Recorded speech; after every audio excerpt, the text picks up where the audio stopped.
Buenas tardes, El Mostrador TV. Hoy vamos a hablar con Héctor Aguilar Camín. Él lanzó ayer oficialmente en Chile, ¿cierto? En el Museo Gabriela Mistral, Pasado Pendiente. Lolita Catalonia, Héctor Aguilar, muchas gracias por venir al Mostrador TV. Vengo encantado al Mostrador. Y un placer también, ¿eh? Muchas gracias.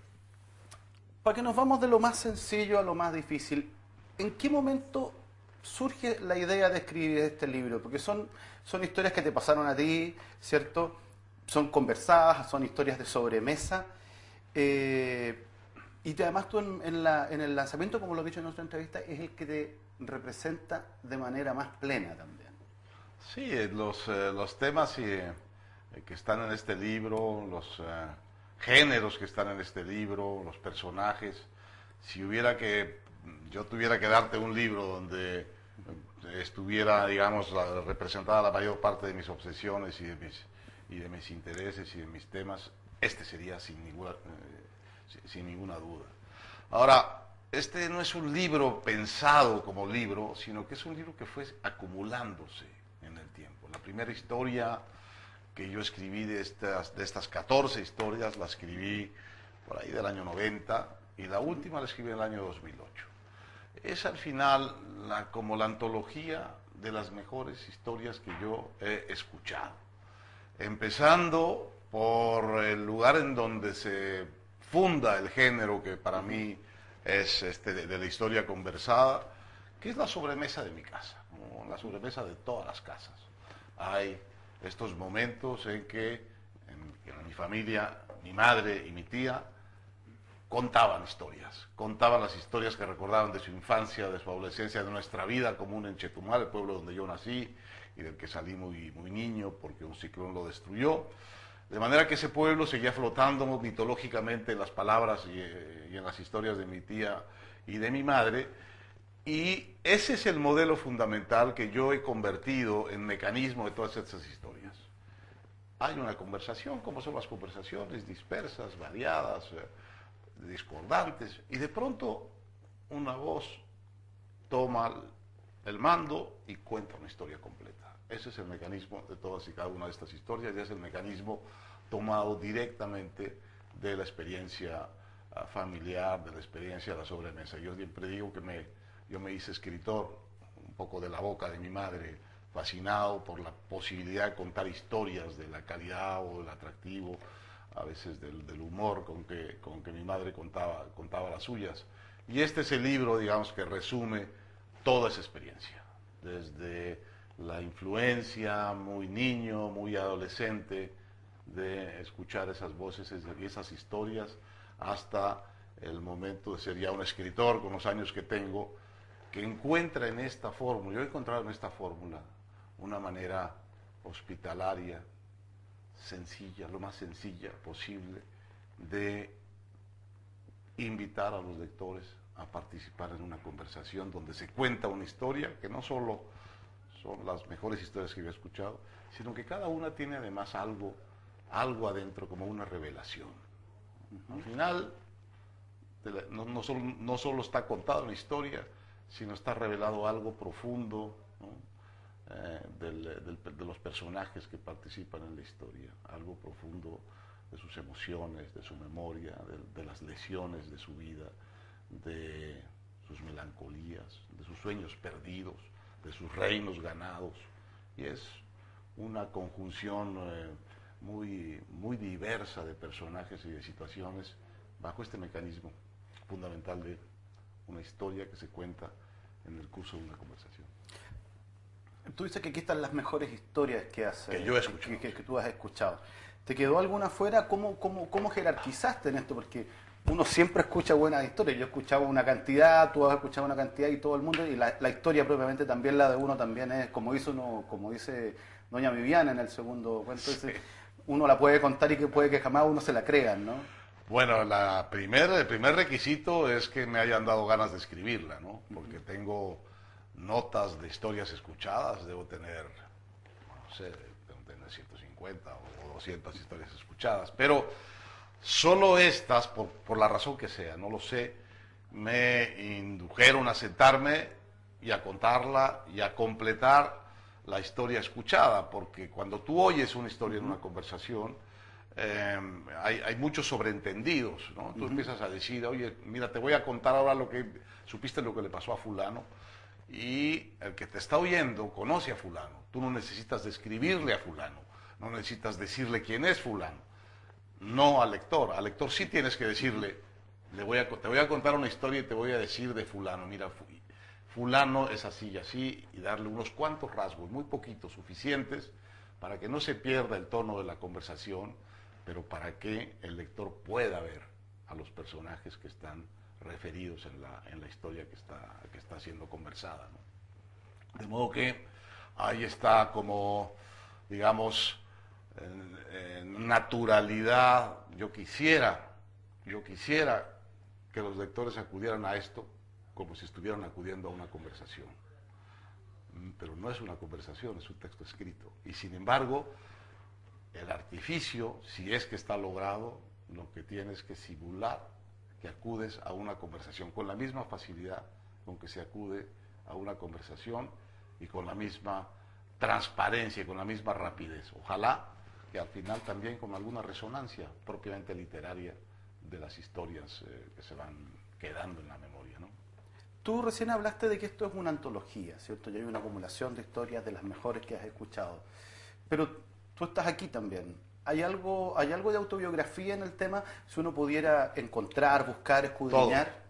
Todas son historias que yo escuché en las situaciones que están planteadas ahí. A veces no en una conversación, sino en varias. Sobre las mismas cosas. Hay obviamente una composición del lugar, hay un acabado, digamos, de los escenarios y de los personajes, pero todas son autobiográficas. Hay que decir que al mismo tiempo todas son ficción, ¿sí? Todas son autobiografía y todas son creación literaria adicional, de manera que están las historias como acabadas, ¿no? Están como buscando, digamos, llenarse de todos los detalles que seguramente no estaban en la conversación original, pero que son indispensables para poder transmitir bien en fin, el flujo de los personajes y de las situaciones de la historia. Te voy a contar una historia, no me la vas a creer, como frase, ¿no? Me gustaría que pudiéramos cruzar esa frase con otra que tú dijiste en el lanzamiento en México, que el chisme es el origen de la literatura. Y aquí se produce una antonomasia, una sinécdoque con una antonomasia que es así lo latinoamericano, es así la literatura, la política, los odios, los amores, tienen que ver, se cruzan esas dos cosas siempre. Yo creo que así es la conversación entre los seres humanos, ¿no? Y en efecto el chisme es una pequeña historia malintencionada, ¿no? Y las conversaciones, en el fondo, si tú quitas, digamos, las partes instrumentales de la conversación, las partes prácticas donde te pones de acuerdo en una u otra cosa, al final las buenas conversaciones no son sino una sucesión de historias, una sucesión de pequeñas o largas historias en las que los que conversan se dan cuenta, oye, ¿supiste lo que le pasó a la fulana? ¿No? Oye, ¿y leíste esto que pasó en el periódico? Oye, ¿oíste? Y cada una de esas cosas es una historia. Haz la prueba, tú que eres profesional del asunto, y registra durante esta semana todas las historias que te cuentan, pequeñas, empezando por el chisme, pequeñas, grandes, buenas y de mala calidad. Y vas a ver la cantidad de historias que te cuentan en una conversación. Ahora mismo, antes de empezar el programa, a la pasadita, como no queriendo, lo conocimos en México, tú me contaste dos. Oh, sí. A la pasada, así como mientras nos saludábamos, me contaste dos. Las apuntaré y luego te las mando por correo. Efraín Villanueva, en este escrito que hace para presentar tu libro, habla, bueno, del contexto mexicano y en el que se producen ciertas conversaciones en las que de una u otra manera él participa, porque él vive en la calle México 15. Él ¿cierto? vivió en la casa, sí, donde suceden dos de estas historias, sí. ¿Cómo crees tú que tu libro revela el ideario simbólico de los mexicanos? Porque de una u otra manera, cambiándole nombre, cambiándole lugares, podría ser también aquí, pero hay algo, digamos, que es este ideario simbólico que tú manejas no solo porque escribiste el libro, sino que además porque eres mexicano. ¿Qué hay de eso ahí? ¿Cómo crees que se representa? Nada intencional, ni nada premeditado de mi parte. son auténticamente las historias que se fueron acumulando. Como te dije, no es un libro planeado, sino es un libro que fue acumulándose en el tiempo. Ahora, al final, las historias recorren muchos escenarios de la vida mexicana, muchos momentos temporales distintos del siglo XX. Hay unas historias que suceden en los años 20 de México, que son años muy violentos, son los años de la pacificación revolucionaria, y son los años de una guerra civil no reconocida que hubo en México, que llamamos la Cristera, y que fue la guerra del gobierno contra los campesinos católicos de México. Hay una historia de la violencia revolucionaria, una historia de la violencia cristera. Después hay historias de los años 40 en la vida de los pequeños pueblos mexicanos de los años 40. Hay una historia de los 60, del 68, un movimiento canónico mexicano estudiantil que está contada por un historiador, por un escritor, digamos, clásico mexicano, que es José Revueltas, un hombre de izquierda, y cuenta José Revueltas en ese relato la única historia de un mexicano que estuvo preso en el Gulag soviético, de 1935 a 1953, preso por ser trotskista. Había ido a estudiar a Moscú como trotskista mexicano y le toca el inicio de la máquina de la trituradora estalinista y acaba en el Gulag soviético. Y hay historias más hacia los años 80, en donde hay como el último auge de la rumba de la música tropical en México. Y hay, por último, historias de este siglo, que es como la historia hay una historia de fantasmas, ¿no?, que sucede Sí. de mi vecina, eso en una época muy reciente de mi vida.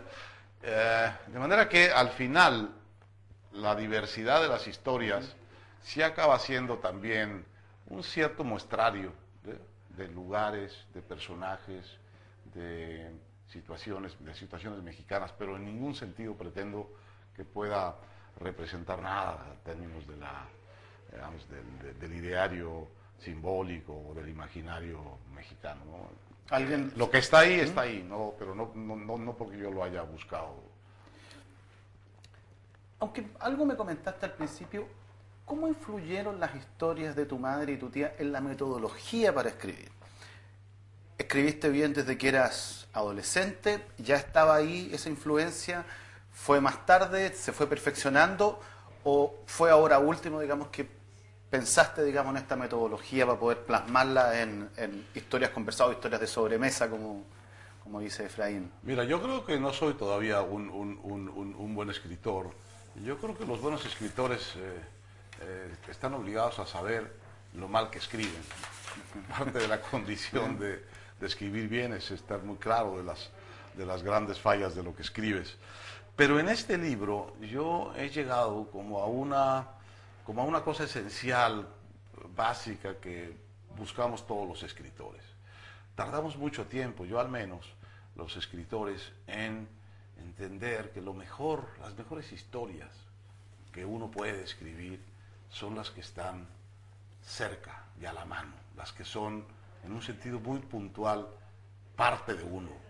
Luego las puede uno transfigurar y ponerlas en otras épocas, pero realmente yo en este libro he llegado a la situación en la que ofrezco las mejores historias que han estado cerca de mí, de la manera más sencilla, más nítida posible, que es probablemente la mayor dificultad. El tema de hacer la narración suficientemente transparente, suficientemente nítida, para que no haya estorbos a la entrada ni a la salida del lector. Eso es lo más difícil que hay, no solo en la literatura, sino en el arte. La naturalidad con que un bailarín de ballet pega uno de esos brincos descomunales, como si no estuviera haciendo ningún esfuerzo. Claro. Bueno, eso es el sumum, eso para mí es el sumum del arte.